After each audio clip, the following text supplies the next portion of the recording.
Hi there, I'm Carl, and today on Carl Makes Things, we are going to be painting up a Blood Angel Space Marine. Now, this is my kind of reference model that I painted up yesterday, which we're going to be kind of using as a target. I'm going to be referencing to.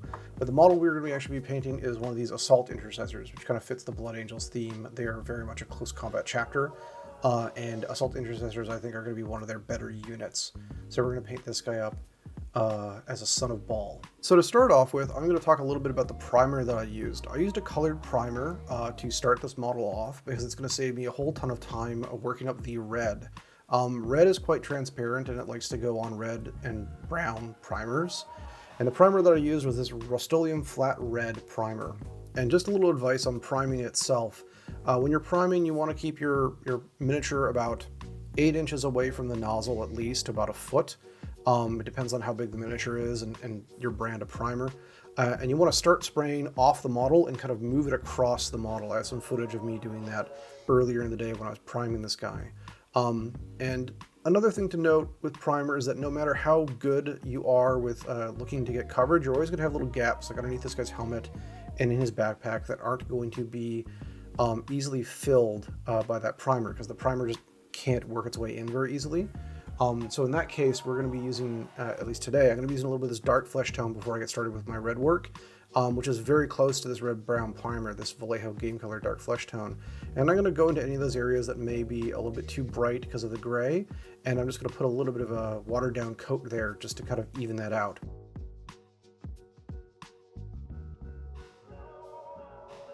Alright, so that is our primer all tidied up, and we are ready to start actually painting our red. And I'm going to be using my sponge blending technique to do this. I've used it in many videos before, but everyone's a first-time watcher, so I'll go over the basic concept real quick. The idea is we're going to be using makeup sponges. I'm going to cut this one in half to kind of create a nice new flat surface for me to work on. And using a pair of tweezers and a makeup sponge, I'm going to come over this guy with my red and basically stipple on the color. I'm going to be doing a mix of 1-to-1 water to flat red to get this kind of nice and smooth. And we're just going to go over the whole miniature and kind of build up color. And the nice thing about this technique is that it creates a very smooth gradient. So a little tip when you're working with sponge blending, I find that I get better results when I spread the paint out a bit so I don't overload the sponge. So when I'm mixing my paint, I like to mix a big old patch like this. And then I'm going to come in with my sponge, take a little area there, and start hydrating the sponge with the paint. And I'm going to get it nice and evenly covered. And I don't really mind it being quite heavily loaded with this context. The reason for that being is that with this miniature, I'm going to have to put quite a bit of paint on him to build up this red color. Red is just naturally quite transparent, and in order to get a vibrant red, we're going to have to layer up 2 or 3 coats of this. Little tip when you're working with sponge blending is that you want to go over with many, many light taps when you're working on your mini. And just to start off with, I'm just going to go and do like an overall big broad coat, just getting all over the place. Because the areas that I'm covering right now, when the paint dries, they're going to stay pretty dark. And this is going to build up gradual layers of paint, because over time what's going to happen is that I'm going to be working my way up the miniature and putting more and more paint kind of on the top of him and all the exposed, more brightly lit areas.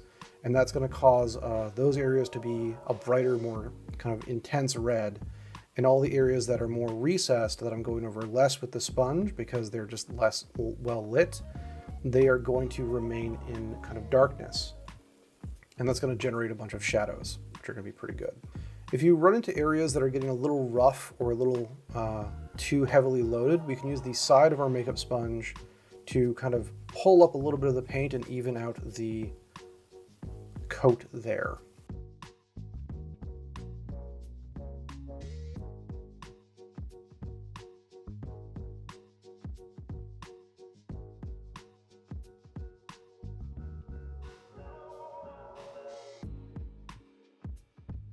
Alright, so that is our red all down. I had to do about 6 very thin coats of red to get it up to this intensity, and I like what I'm seeing so far.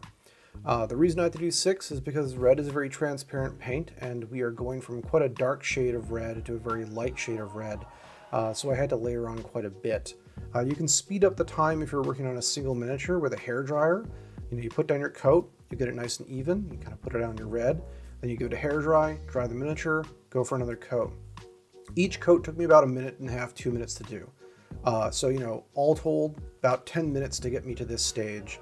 Alright, so the next stage here is for us to do all of the weapons and the kind of chest eagle in black and the joints in a dark gray. So the two colors we're going to be using for these are going to be Vallejo model color black and Vallejo model color basalt gray, which is kind of a medium nice toned gray. So we're just going to go get this out on the palette and jam these colors out real nice and quick. Alright, so I've thinned both my black and my gray out on my palette here, and as we can see, they're drying out fairly decent. I think that they'll be pretty good once I get them on the miniature, but really, I won't know until I start actually painting with them on the miniature. So if I take my black here and I start working it on, I can see that it's a little too thin. I've put a little bit too much water in this because when I put this down, it shouldn't be flowing as much into the recesses. I want this particular mix of paint to stay a little bit more consistent and a little bit firmer. Properly hydrated paint is going to want to flow off of your brush. If you are painting with paint that feels kind of like peanut butter or like toothpaste, and that you're kind of having to push it onto the miniature to make it stay where it wants to go, that paint is probably too thick, and it is going to result in you having issues with brush strokes showing up in your actual painting. So to avoid that, we mix our paint with a little bit of water, and then just kind of work it out until it flows more or less what I have it flowing like on this skull here. So we're looking for like a Goldilocks zone of hydration where it stays on it flows into the recesses, but it also stays onto the raised areas. And every paint is a little different, and it requires a little bit of experience and skill to work that mixture up. Another thing to keep an eye out when you're painting is how much water is actually on your brush after you've rinsed it. If you don't regulate how much water is on your brush, you're going to introduce more water to your paint mixture. And if you worked hard to get a nice, properly thinned paint mixture on a nice wet palette that's going to maintain that mixture's kind of hydration level, you're going to be kind of ruining your work, and you have to start over again with that mixture in order to get nice, smooth results. So, my pro tip for that is just once you're done rinsing your brush, go over to your paper towel and just wipe off all the excess water. And sometimes you'll actually find out that maybe you didn't rinse it quite well enough, and it'll show up on the paper towel, which will keep you from contaminating other paints if you're switching between paints with different colors, and keep your paints all nice and organized. Alright, so now that all the black areas on this guy are done, I'm going to come in and just start working on the gray joint areas with my smaller brush here.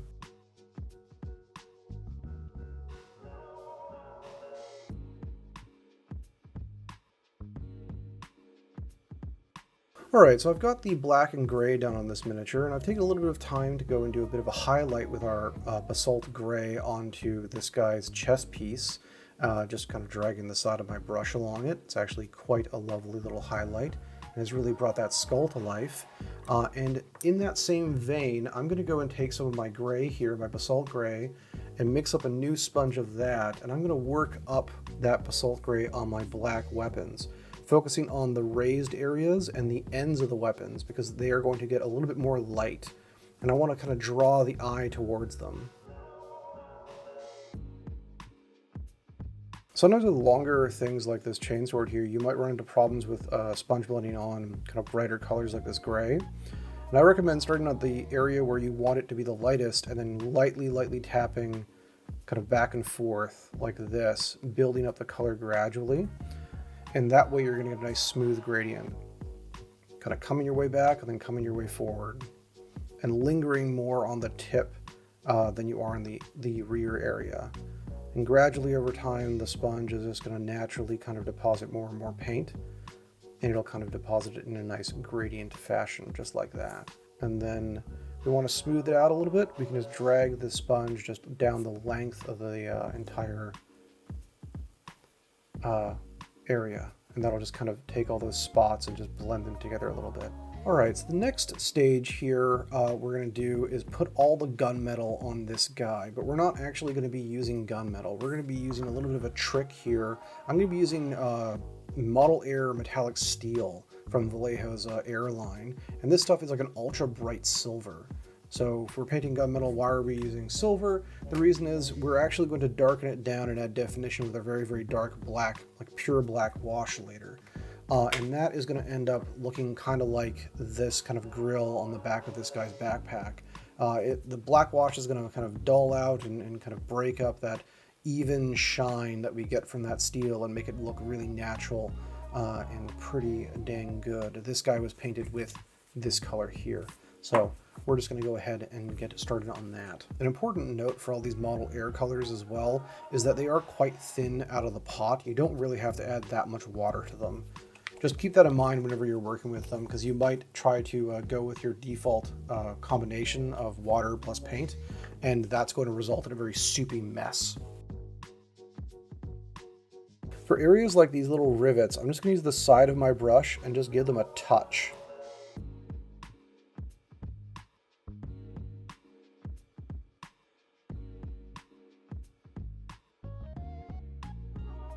One tip when you're doing really fine detail work is to make sure you don't have too much paint on your brush.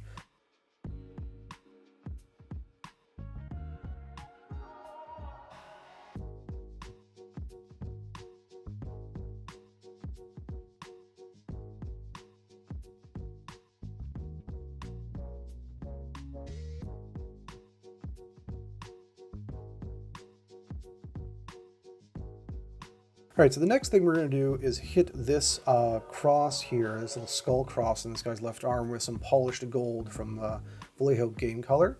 And for this particular application, I'm using a fairly thick application of paint because I'm just going to use the side of my brush to sketch the gold onto the top of this so I don't contaminate the armor itself. So I'm coming in like that, and I'm just going to like drag my brush across the geometry of the model and just not worry too much about that paint because it is going to take care of itself as long as we make sure it's not too thin. Alright, so that's all our metallics done. We're going to finish them up later with a wash, but before we move on to the next step, I just wanted to mention that when you're working with metallics, you really should be separating your rinse cups. You should have one rinse cup for your like kind of non-metallic paints and one for your metallics. The reason being that metallic flake can actually make its way into your paint, your regular non-metallic paint, but through like essentially brush contamination through rinsing. So if you're working with a really bright metallic like the steel, separate those rinse cups because it's going to actually maintain like the next stage when we're painting this leather. It's going to actually allow us to not have any metallic flake in our nice leather color, which coincidentally is going to be that dark flesh tone that we were using earlier, this nice dark kind of red brown. So I'm going to mix some of this up and we're going to get it on that leather real quick.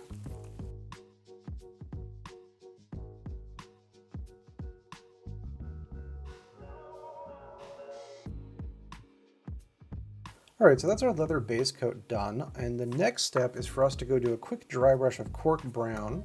And dry brushing is quite a simple technique. I'm going to take an old busted up flat brush that's got quite kind of crude and frayed bristles. I'm going to take a bit of dry paint, no liquid in this whatsoever. I'm going to work that paint out into the bristles until I've got most of it off. This is what I use this palette for most of the time, actually. I don't use most people use paper towels for this. I just use this kind of what I painted black cutting board I bought from a dollar store. I'm going to get most of the color off there, and then I'm going to start dragging the brush over the leather.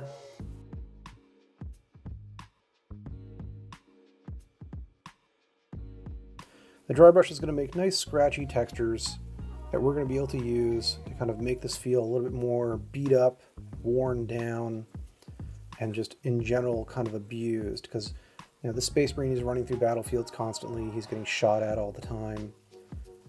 His leather is probably not pristine. And for smaller areas, I have these smaller flat brushes that are kind of old and grimy and crummy, and that'll just let me come in and just touch a little bit of this paint onto those areas.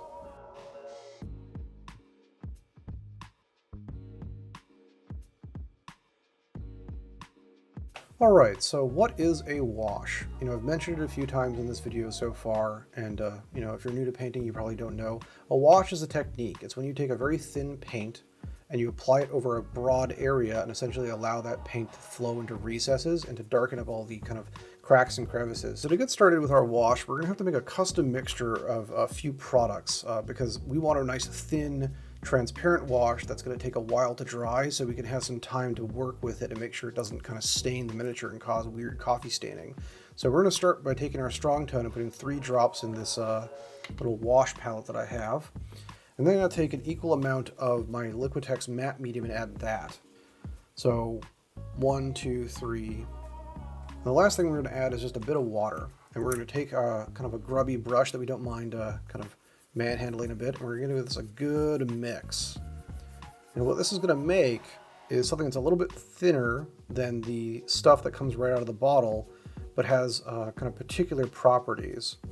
So what's happened here, what I've done is I've taken the matte medium, and this stuff is basically what paint is. It's acrylic matte medium. It's basically colorless paint.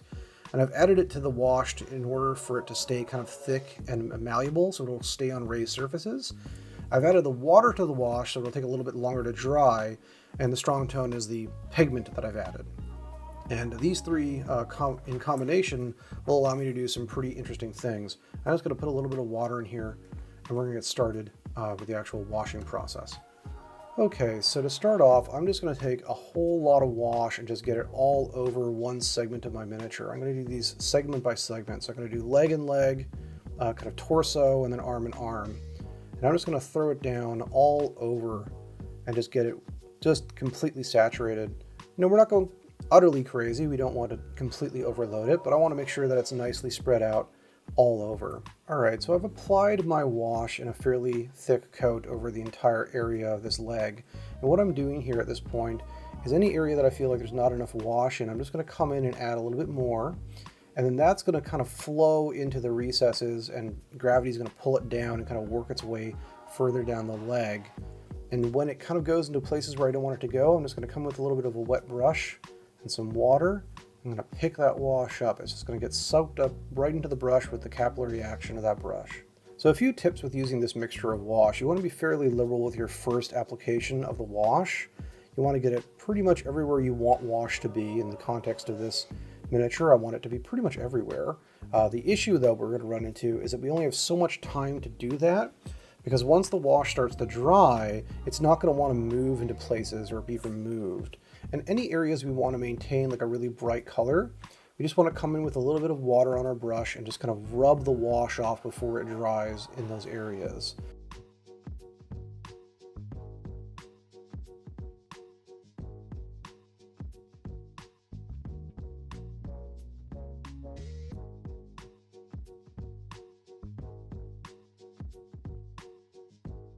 Alright, so our overall armor wash is finished and dry, and it's looking pretty good. The only area that I see any kind of artifact or mistake is in this area right here on his kind of exhaust vent on his backpack. So what I'm going to do to tidy that up is I'm going to take a little bit of our thin flat red, and I'm just going to put a few thin layers down on that and cover that little kind of tone mistake up. And you know, the reason why this got happened, this is called coffee staining. The reason why it happened was because there was just a little bit too much tone built up there, and it dried in kind of an abnormal way. I should have come in and picked that tone up before I let it kind of set up. So when you're doing this, just keep an eye out for kind of things that may look like they're out of place, little spots that are kind of coalescing. Come in there with a little bit of water while the tone is nice and wet, and just pull that right up. Alright, so the next step here is to grab some pure dark tone and get it down on our wash palette. I'm just going to put a spot of it right there. We don't need too much.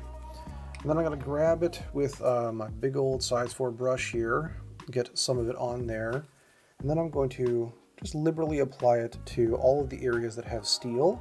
While I'm doing this, I'm going to pay special attention to getting a good liberal coat into all of like the really recessed dark areas, like around this rim here and in those little grates. And just like our other tone work, if we get a little bit onto the side there before it dries, we just come up with a wet brush, pick it up, no problem.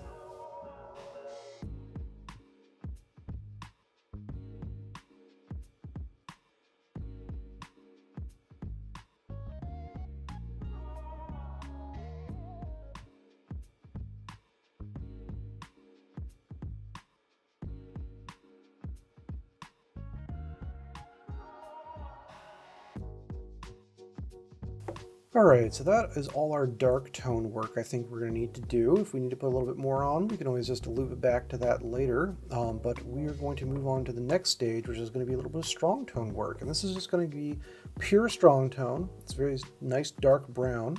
And we're just going to layer this onto basically all of the leather.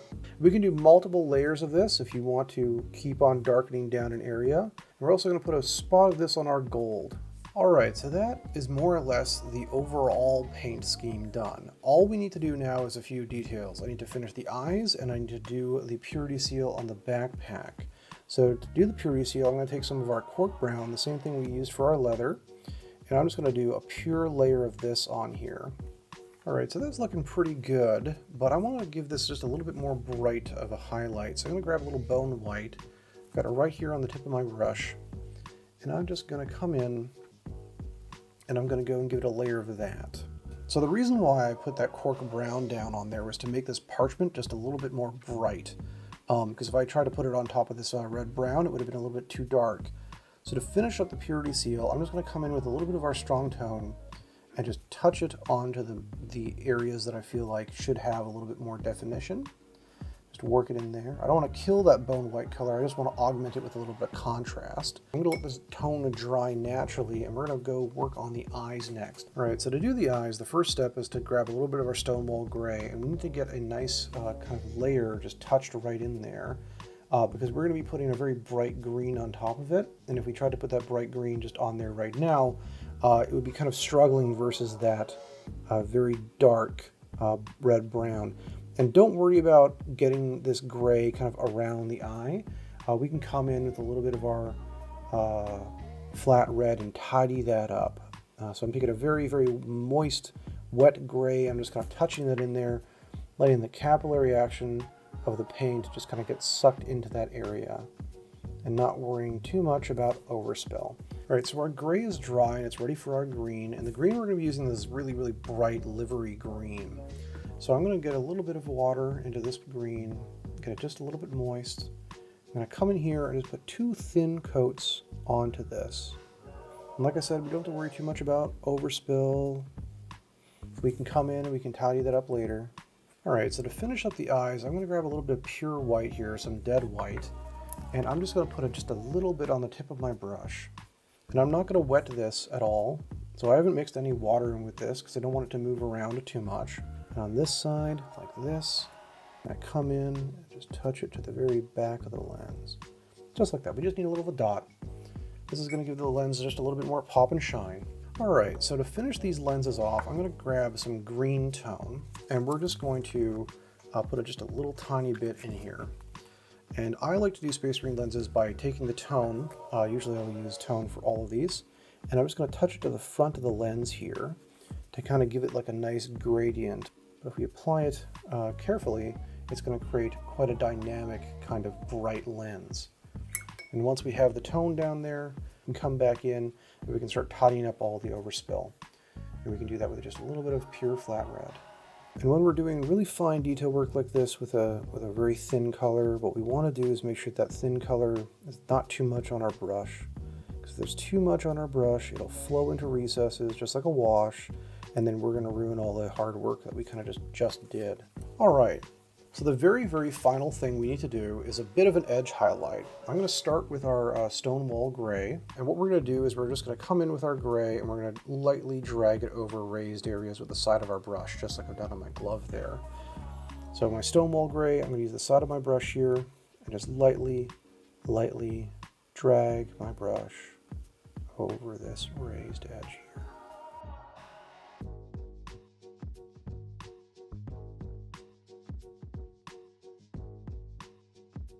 I'm going to give a very gentle, delicate edge highlight to the skull because we've washed it down now and it's lost a little of its luster. I'm just going to come in here and drag the side of my brush along these wings like this, just like that.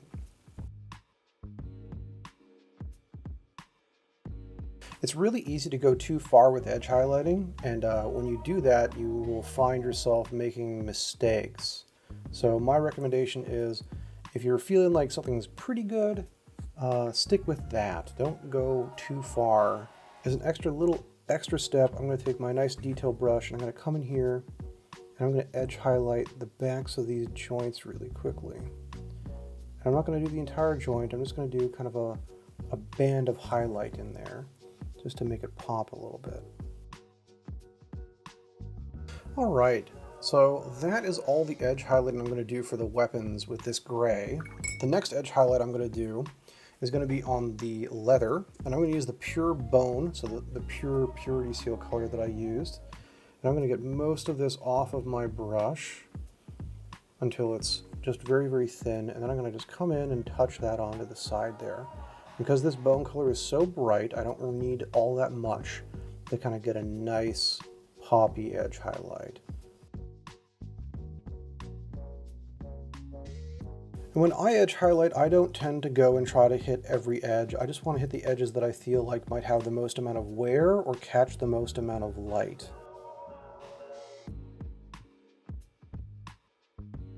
When it comes to edge highlighting, I find that less is more. Being a little conservative with your edge highlights, I think draws more attention to the ones that are done well. Alright, so to finish this guy up, we're going to edge highlight him with a little bit of bronze flesh tone. This is going to be the edge highlight for the armor. And bronze flesh tone is quite a pale orange color. So I've got just a very small amount of this on my brush here, and using just the very edge tip of my brush, I'm just going to come in and very gently put it onto just a few targeted areas. So places like the front of the knee, pretty much anywhere that's going to catch a lot of light. I'm going to go and put this down. And I'm not going to do every single area. I'm not going to go and kill myself to do this interior edge. I'm just going to put just a touch in there, then using the tip of my brush and a very steady hand, and I drag a thin line down like this. And if we have properly hydrated paint, this shouldn't really be that big of a problem.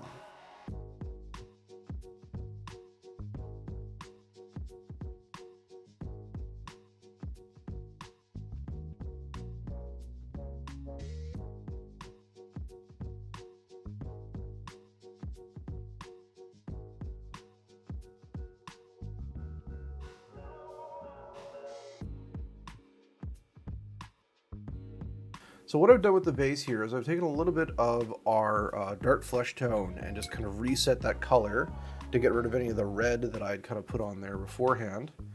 And now I'm going to come in here with a little bit of our Cork brown, and I'm going to just give this a nice generous coat of this stuff.